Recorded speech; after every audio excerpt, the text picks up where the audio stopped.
चलिए तो आज हम लोग शुरू करते हैं एसएसटी चैप्टर नंबर 7।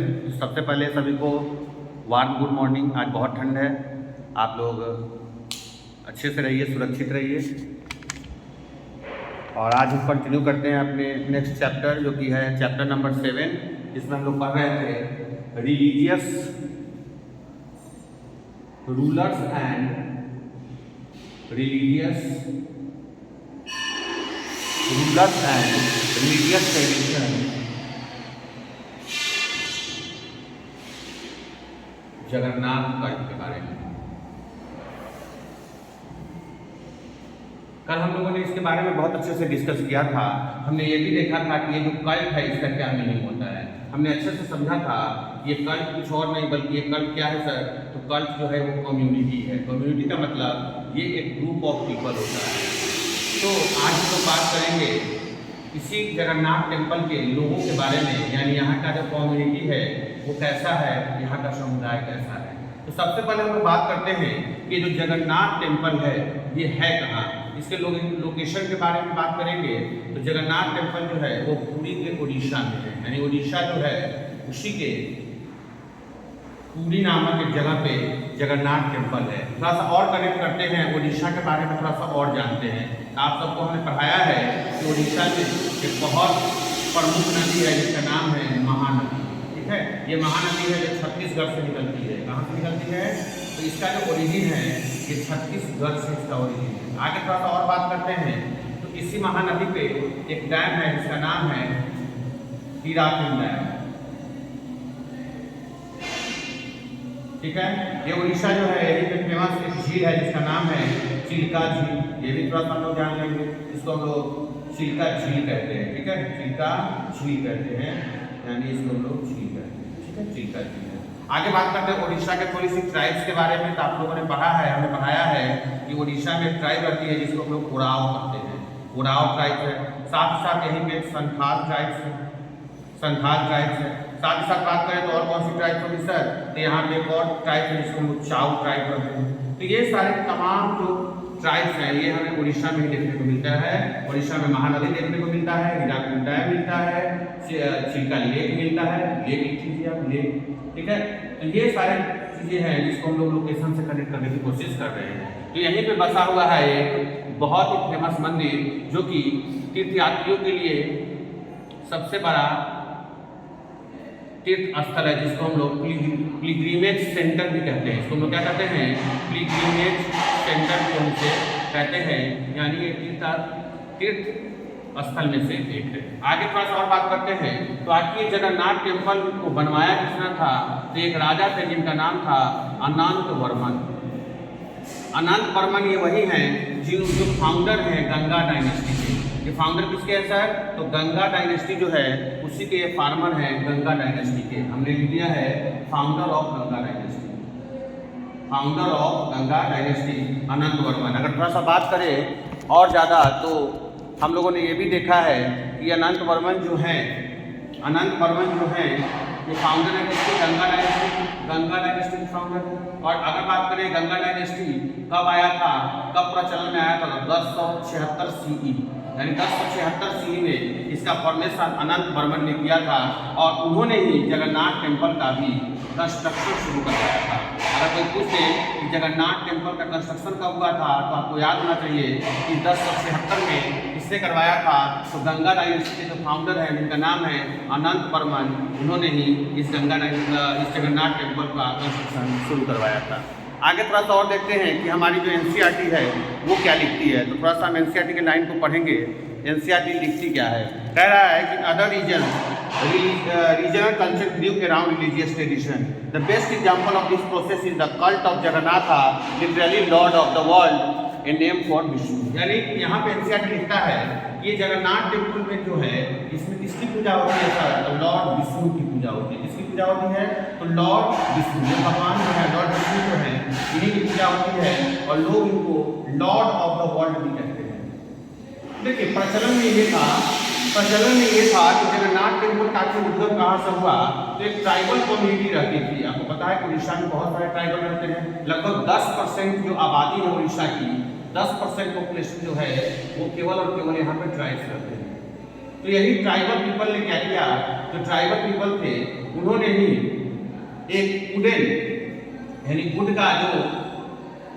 का ही एक मूर्ति थी, प्रतिमा थी, उसी प्रतिमा को अपना भगवान मानने लगे थे और बाद में यही चल के जगन्नाथ टेम्पल के नाम से जाना जाने लगा।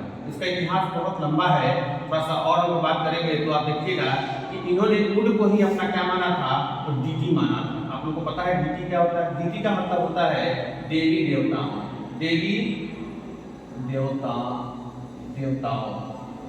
देवताओं को ही हम लोग क्या करते हैं, डीटी करते हैं, ठीक है। तो इन्होंने सबसे पहले वुड को ही, एक लकड़ी को ही कास्ट प्रतिमा की। लकड़ी को क्या बोलते हैं हम लोग? लकड़ी को कास्ट बोलते हैं, यानी काठ का।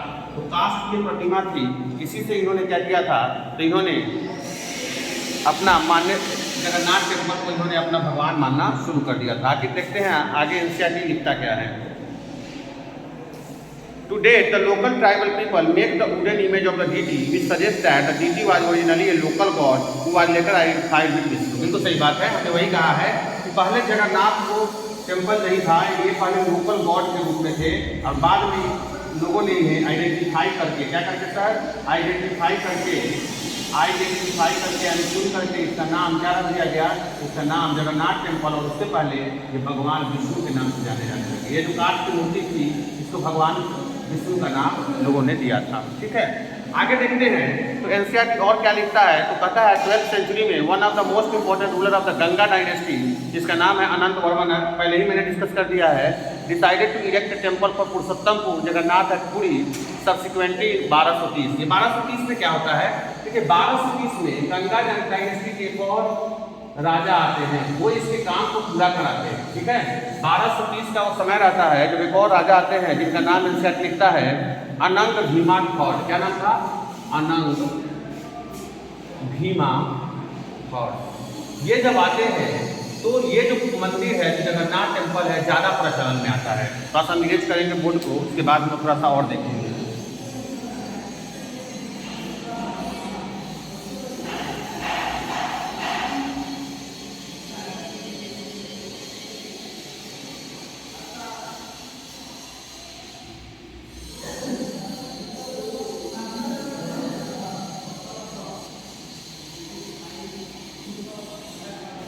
तो जैसा कि हमने देखा है कि 1230 में एक राजा आते हैं जिनका नाम है अनंग भीमा थॉट। इन्होंने क्या किया कि ये जगन्नाथ टेम्पल था, इसका जगन्नाथ टेम्पल जो था इसको थोड़ा सा क्या किया, इलेबोरेट किया। इलेबोरेट का मतलब है इसका थोड़ा विस्तार हुआ और ये जो टेम्पल है उसके बाद से एक बड़े पैमाने पर जाना जाने लगा। इस टेम्पल का जो था एक बड़े पैमाने पर जाने लगा और अनंग भीमा जो थे ये अपने आप को डिप्यूटी ऑफ क्या करने लगे, deputy of the Lord God बोलने लगे। इनका कहना था कि हम ही भगवान के क्या है सर, तो हम भगवान के डिप्यूटी हैं।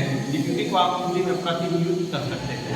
आप देखते होइएगा एक चीफ मिनिस्टर होता है, एक डिप्यूटी चीफ मिनिस्टर होता है। मतलब इनका कहना था कि अगर भगवान के जो सीधा मैसेंजर कौन है, मैसेंजर से समझ सकते हो, मैसेंजर से समझ सकते हो, यानी भगवान के पास अगर कुछ भी कोई भी आपको अगर न्यूज़ देना है, कोई भी संदेश देना है, तो सबसे पहले किसको देना होगा, हमको देना होगा।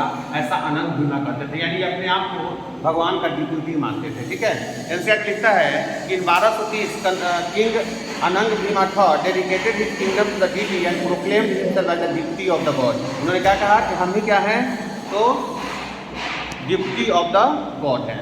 As the temple gained its importance in the center of pilgrimage, its authority in social and political matter also increased. अब देखिए होता क्या है, मान लीजिए कोई भी टेम्पल जो है अगर ये पिलग्रिमेज का सेंटर बन जाता है, पिलग्रिमेज का अगर ये सेंटर बन जाता है, बताइए अगर पिलग्रिमेज का सेंटर बन जाएगा तो ज़्यादा लोग आएंगे कि नहीं आएंगे? इसका जो सोशल जो वैल्यू होगा वो बढ़ेगा कि नहीं बढ़ेगा? सोशल वैल्यू बढ़ जाएगा, इसका पॉलिटिकल वैल्यू बढ़ जाएगा, यानी पॉलिटिकल वैल्यू भी बढ़ जाएगा।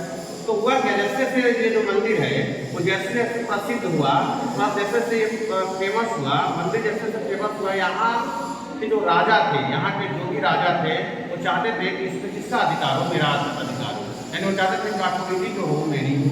अब देखिए अथॉरिटी का मतलब क्या होता है, अथॉरिटी का मतलब होता है अधिकार। हुआ क्या, आपको पता है कि 1230 के बाद पहले मुगलों ने शासन किया हमसे, फिर ईस्ट इंडिया कंपनी आई हमारे यहाँ, ठीक है। उसके बाद मराठाओं ने भी चाहा, जो मराठा ये सब ने चाहा कि मेरा क्या हो, तो मेरा इस जगन्नाथ टेम्पल पे वर्चस्व बढ़े, यानी मेरा अथॉरिटी बढ़े। जैसे जैसे अथॉरिटी बढ़ेगा क्या होगा, मान लीजिए कि एक जगन्नाथ टेम्पल है, इससे किसी का अगर अथॉरिटी बढ़ जाता है, मान लीजिए यहाँ मुगल जो है इससे अपना वर्चस्व जमा लेते हैं, तो होगा क्या, मान लीजिए जैसे जैसे डोमिनेंस बढ़ेगा मुगलों का या फिर किसी भी साम्राज्य का, वहाँ के लोग भी क्या होंगे सर, वहाँ के जो लोग होंगे यानी पीपल होंगे वो भी तो अट्रैक्ट होंगे, वो भी तो अट्रैक्ट होंगे। तो मान लीजिए इसके सबसे अच्छा उदाहरण ये है कि मान लीजिए कि आपके घर में जो आपका मालिक है, ठीक है, अगर उसको अगर कोई इन्फ्लुएंस कर लेता है, ठीक है, तो उसका क्या मतलब होगा, उसका मतलब ये हुआ कि अगर फैमिली के सबसे जो ब्रेड एंड बटर हैं उनको अगर इन्फ्लुएंस कर लिया जाए तो पूरा फैमिली क्या हो जाएगा, पूरा फैमिली उनके इन्फ्लुएंस में आ जाएगा। सेम उसी प्रकार उस समय जगन्नाथ टेम्पल था, अगर जगन्नाथ टेम्पल पर किसी भी राजा का या फिर किसी भी मुगल्स का या फिर ईस्ट इंडिया कंपनी इनका किसी का भी अगर अधिकार हो जाता तो वहाँ के जो लोकल पीपल थे वो भी किसके अधीन हो जाते, वो भी इन्हीं के अधीन हो जाते। तो सब चाहते थे कि जगन्नाथ टेम्पल पे हमारा वर्चस्व बढ़े, और इस वर्चस्व बढ़ाने का सबसे बड़ा ये रीजन था कि लोकल लोगों का सपोर्ट लेना। क्या लेना सर, तो लोकल जो पीपल हैं यानी जो लोकल लोग हैं उनका क्या गेन करना, उनका सपोर्ट गेन करना। आप सपोर्ट क्यों गेन करेंगे सर, तो सपोर्ट गेन करने के दो फायदे, एक तो सोशल वैल्यू बढ़ेगा और दूसरा क्या बढ़ेगा सर, पॉलिटिकल वैल्यू बढ़ेगा। और ये जब दोनों बढ़ जाएगा तो राजा का क्या बढ़ेगा, वहाँ पर डोमिनेंस बढ़ जाएगा। तो ये सब कारण थे जिसे चाहते थे, चाहे मराठा हो, चाहे मुगल्स हो, चाहे ईस्ट इंडिया कंपनी हो, या कोई भी अन्य राजा महाराजा, ये सब चाहते थे कि इस मंदिर पे हमारा वर्चस्व बढ़े। साथ ही साथ एक और सबसे बड़ा रीजन ये भी था ना कि सोशल पॉलिटिकल तो बढ़ेगा ही, इकोनॉमिकल वैल्यू भी बढ़ जाएगा, यानी इकोनॉमी भी बढ़ जाएगी। अब इकोनॉमी कैसे बढ़ेगी सर, देखिए ये क्या था सर, ये पिलग्रिमेज सेंटर था। अब पिलग्रिमेज सेंटर में कोई आएगा तो क्या करेगा, वहाँ पे दान करेगा, कोई चढ़ावा चढ़ाएगा, तो चढ़ावा चढ़ाएगा तो अल्टीमेटली फायदा किसको होगा, सरकार को होगा, या फिर जिसकी अथॉरिटी है वहाँ पे। तो ये भी एक बहुत बड़ा इशू था जिससे वो चाहते थे कि जगन्नाथ टेम्पल पे हमारा वर्चस्व बढ़े। चलिए एनसीईआरटी देखते हैं आगे क्या लिखता है। All those who conquered Odisha, such as the Mughals, the Maratha and the British East India Company, attempted to gain control over the temple. They felt that this would make their rule acceptable to the local people. वही बात है कि वो इसलिए चाहते हैं कि Jagannath temple पर मेरा वर्चस्व बढ़े, ताकि वहाँ के जो लोकल पीपल हैं, वहाँ के जो ये कह सकते हैं आम लोग हैं, उनका भी क्या बढ़ेगा, उनका भी इन्फ्लुएंस ले पाएगा, उनका सपोर्ट ले पाएगा, उन पर कंट्रोल कर पाएगा अच्छे से। तो ये कंट्रोल करने के लिए, उनका सपोर्ट हासिल करने के लिए ये क्या करते थे कि जगन्नाथ टेम्पल पर बहुत बार क्या किए, तो वो अपना अधिकार जमाने की कोशिश की। हालांकि इसमें सफल भी हुए और बाद में वहाँ की जनता को भी उन्होंने अपने बस में किया। खैर उस पर नहीं जाएंगे हम लोग। अब हम लोग चलते हैं जो हमारा एनसीईआरटी का तीसरा टॉपिक है, the Rajput and tradition of heroism. हमको लगता है ये बहुत अच्छा क्लियर हो गया होगा। बिहार से क्या क्या क्लियर हुआ होगा, याद रखिएगा। जगन्नाथ टेम्पल है कहाँ, जगन्नाथ टेम्पल पुरी में है, जो कि कहाँ है सर, उड़ीसा में है। क्लियर है। इसको शुरू किसने करवाया था, तो इसको करवाया था शुरू गंगा डायनेस्टी के एक रूलर थे जिनका नाम था अनंत वर्मन। उन्होंने ही इसकी शुरुआत की थी। अब गंगा डायनेस्टी के फाउंडर भी वही थे, अनंत वर्मन। कब हुआ था इसका, तो 1076 CE में। ये भी क्लियर हो गया, ठीक है। आगे अगर बात करें तो उसके बाद 1230 में इसकी कंस्ट्रक्शन को थोड़ा और बढ़वाया गया और जगन्नाथ टेम्पल को पूरे वर्ल्ड में लाने का काम किसने किया, तो पूरे वर्ल्ड में लाने का काम जो किया था वो किया था, क्या नाम था उनका, तो अंग भीमा थॉट। इन्होंने क्या किया था, इसको जगन्नाथ टेम्पल को दुनिया की नजर में लाए। बाद में अगर बात करें तो जो भी उस समय राज करने वाले लोग थे, चाहे मुगल थे, मराठा थे, ये सब चाहते थे कि मेरा कंट्रोल हो किस पे, जगन्नाथ टेम्पल पे। क्यों सर, इसलिए ताकि वो वहाँ के लोकल पीपल का सपोर्ट ले सके, और लोकल पीपल का जैसे ही सपोर्ट होगा तो क्या करेंगे, वहाँ पे अपनी अच्छे से रूल कर पाएंगे। तो ये सारा था जगन्नाथ टेम्पल का कहानी। हमने ये भी देखा कि उड़ीसा में कौन कौन सी जनजाति होती है, तो उड़ीसा में हमने ओराव को देखा, संथाल को देखा, ठीक है। उसके बाद हमने चाउ डायनेस्टी को भी, चाउ ट्राइब्स को भी देखा। उड़ीसा में महानदी है, उसका उद्गम कहाँ है, ओरिजिन कहाँ है, वो छत्तीसगढ़ से है। तो ये सब तमाम क्वेश्चन थे जिसके आंसर हमें मिल गए हैं। हमने कल ये भी बताया था कि जो 22 भाषाएँ हैं और भारत की कॉन्स्टिट्यूशन में 8वीं अनुसूची से लिया गया है, ये सब ऊपर कर चुके थे। अब हम आगे बढ़ते हैं, ठीक है, और थोड़ा सा एक और देखते हैं, the Rajput and tradition of heroism. एक और टॉपिक है, उसको थोड़ा सा डील करने की कोशिश करते हैं।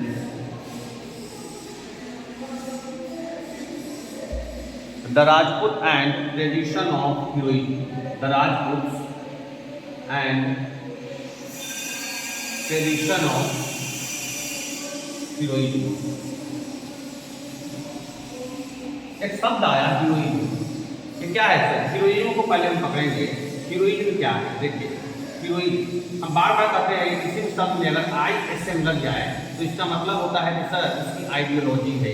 क्या है सर, आइडियोलॉजी है। मतलब क्या है सर, तो वैसे लोग जो कुछ हीरोइक कर गए, हीरोइक का मतलब ऐसे लोग जिनका नाम इतिहास के पन्नों में दर्ज है, उनको कहा गया हीरोइक। और हीरोइक जो करने वाले लोग थे उनकी जो आइडियोलॉजी थी उसको कहा गया हीरोइक। ठीक है, तो हम आज देखेंगे कि राजपूत ने ऐसा क्या कर दिया कि उनके नाम जो है आज इतिहास के पन्नों में दर्ज है। तो आपको पता है एक जगह है राजस्थान। क्या है, राजस्थान। ये राजस्थान जो है हमेशा से राजपूतों के लिए जाना जाता है, यानी ऐसा कहा जाता है कि जो राजपूत हैं ये राजस्थान को बनाए हैं। ठीक है ना, यानी राजस्थान को बनाने वाले कोई और नहीं राजपूत हैं। हालांकि NCERT लिखता है कि राजपूत ऐसा नहीं है कि ये पाटलिपुत्र है कि राजस्थान का मतलब राजपूत, ऐसा ये पाटलिपुत्र है। लेकिन अगर थोड़ा सा और ज़्यादा जाने तो हम लोग को ये जानकर हैरानी होगी कि सही में वास्तव में राजपूत ही थे जिन्होंने राजस्थान को बहुत अच्छे से और उनके कल्चर को भी बहुत अच्छे से संजोया था। यानी पूरी तरह से जो राजस्थान की कल्चर है वो राजपूतों के इर्द गिर्द ही घूमती हुई नजर आएगी। ठीक है, चाहे आप बात कर लीजिए पृथ्वीराज के बारे में, चाहे और भी जितने राजपूत थे उन सब के बारे में अगर बात कीजिएगा तो ज़्यादातर यही देखने को मिलेगा कि राजपूतों से ही क्या था, राजस्थान था। ठीक है, और ये सब आज अगर हम बात करें तो इसमें हम बात क्या करेंगे, तो राजस्थान तो एक ठीक है, राजस्थान मतलब राजपूत ठीक है, लेकिन इसमें हम और भी स्टेट के बारे में चर्चा करेंगे। जैसे आपका उत्तर प्रदेश आ गया, इसके बारे में हम लोग बात करेंगे, बिहार के बारे में हम लोग बात करेंगे, पंजाब हरियाणा के बारे में बात करेंगे, पंजाब हरियाणा के बारे में। उसके बाद थोड़ा बहुत हम लोग देखेंगे जम्मू एंड कश्मीर के बारे में, JNK के बारे में। ठीक है, उसके बाद थोड़ा सा देखेंगे MP के बारे में जो सेंट्रल इंडिया का पक्ष है। अगर कुल मिलाकर कहा जाए कि जितने भी हिस्से हैं ये सब नॉर्थ इंडिया में ही आते हैं। MP का ऊपर वाला हिस्सा ले लें, पूरा MP के बारे में बात नहीं कर रहे हैं, पूरा MP के बारे में अगर बात करेंगे तो चला जाएगा सेंट्रल इंडिया में, तो हम वहाँ नहीं जाएंगे। MP का ऊपर वाला जो भाग है यानी कुल मिलाकर हम लोग नॉर्थ इंडिया के बारे में बात करेंगे। और सबसे ज़्यादा ऐसा देखा भी जाता है कि भारत में यानी इंडिया में सबसे ज़्यादा अगर राजपूतों की संख्या कहीं है तो वो इन्हीं नॉर्थ इंडिया में यानी बिहार, यूपी, हरियाणा, पंजाब ये सब में, खास करके राजस्थान तो हमने टॉप पे ही लिखा है राजस्थान में। ठीक है, NCERT लिखता है कि in the 19th century the region that constitute most of the present day Rajasthan was called Rajputana by the British. बिल्कुल सही बात है। 19वीं शताब्दी में क्या होगा, जब धीरे धीरे ब्रिटिश का क्या हो रहा था सर, तो ब्रिटिश का इन्फ्लुएंस पूरे भारत में फैल रहा था। ब्रिटिश की जो क्या था, ब्रिटिश का जो डोमिनेंस था, ब्रिटिश का जो वर्चस्व था ये बढ़ रहा था। और ये बढ़ने का काम कौन कर रहा है, तो भारत के लोग क्या कर सकते, डिवाइडेड थे। भारत में यूनिटी नाम की कमी थी। जितने भी राजपूत थे आपस में लड़ते थे अपने अपने क्या चीज के लिए, तो अपने टेरिटोरी के लिए लड़ते थे। अब इसी का फायदा उठा करके क्या हुआ, तो ब्रिटिश ईस्ट इंडिया कंपनी पूरे भारत में फैल गई। आप देखिएगा जब भी भारत का इतिहास देखिएगा तो ये ज़्यादा जो रीजन है यही सब कुछ आपको देखने को मिलेगा। आप 1857 की महान क्रांति देखिए, यहीं पे फैल करके रह गया। आप भक्ति मूवमेंट देखिए, सबसे ज़्यादा यही प्रचलित है। यानी ये जो इलाका है ये भारत का सबसे ज़्यादा क्या बोले इकोनॉमिकली पार्ट से भी देखा जाए तो भारत का सबसे ज़्यादा इकोनॉमिक क्षेत्र यही कहलाता है। क्यों सर, यहाँ से गंगा, ब्रह्मपुत्र और इंडस ये तीनों नदियाँ बहती हैं। और ये तीनों नदियाँ इतनी ज़्यादा क्या है, हमने पढ़ाया भी है ज्योग्राफी में कि तीनों नदियों के आसपास का जो भी क्षेत्र है वो मोस्ट फर्टाइल क्षेत्र है। तो यहाँ सब चाहते थे कि यहाँ पे मेरा क्या हो सर, डोमिनेंस हो, यहाँ पे क्या हो, मेरा डोमिनेंस हो। तो डोमिनेंस के कारण यूपी हो, बिहार हो, पंजाब हो, हरियाणा हो, झारखंड हो, सब चाहते थे इन क्षेत्रों में हमारा क्या हो सर, इन क्षेत्रों में हमारा वर्चस्व बढ़े, इन क्षेत्रों में हमारा डोमिनेंस बढ़े। तो हुआ क्या कि जब ब्रिटिश यहाँ आए तो उन्होंने क्या कहा, उन्होंने कहा कि राजपूत मतलब राजस्थान, यानी राजस्थान का सीधा संबंध उन्होंने कह दिया राजपूतों से। आगे कह रहा है NCERT, while this may suggest that this was an area that was inhabited only और मेनली बाई राजपूत। बिल्कुल सही बात है। एक ऐसा एरिया था जिसको सबसे ज़्यादा अगर इनहिबिट कोई किया था तो वो कोई और नहीं बल्कि राजपूत ही थे। आगे ठीक है ना, लेकिन हमने पहले बताया था कि ये पाटलिपुत्र है, ये पूरी तरह से सत्य भी नहीं है कि ऐसा नहीं है कि राजस्थान का मतलब केवल राजपूत नहीं, ऐसा नहीं है सर। और भी बहुत सारे कास्ट थे जो यहाँ पे बसते थे, यहाँ पे रहते थे। ठीक है ना, and of course there are several people other than Rajput who live in Rajasthan. बिल्कुल सही बात है। However the Rajput are often recognised as contributing to the distinctive culture of Rajasthan. बिल्कुल सही बात है। यानी राजस्थान का कल्चर जो था ये जो कल्चर था ये पूरी तरह से किस पे घूमता था? ये सर पूरी तरह से घूमता था राजपूतों की गिरते। जो राजस्थान का कल्चर था वही किसका कल्चर था सर? राजस्थान का कल्चर था। यानी राजस्थान का जो पूरा जो कल्चर था वो राजपूतों ने ही बनाया था। ठीक है, आगे आप बात करिएगा तो आगे आप चलेंगे थोड़ा सा और हम लोग आगे तो प्रेजेंट डे राजस्थान के बारे में बात करेंगे जहाँ पर पृथ्वीराज ने क्या किया था? शासन किया था। ठीक है, तो हमें लगता है कि अब टाइम भी थोड़ा सा हो गया है तो आज हम क्लास को यहीं पे बंद करते हैं। ठीक है, क्लास को यहीं पे समाप्त करते हैं। आगे हम लोग कल इसको कंटिन्यू करेंगे और कल इसको खत्म करने की कोशिश करेंगे। आप लोग इसका नोट्स बना के रखिएगा, उसके बाद अगर देखेंगे अगर हमें जरूरत पड़ेगा तो हम बना कर देंगे आप लोग को। ठीक है, तो आज के लिए धन्यवाद, बहुत बहुत धन्यवाद।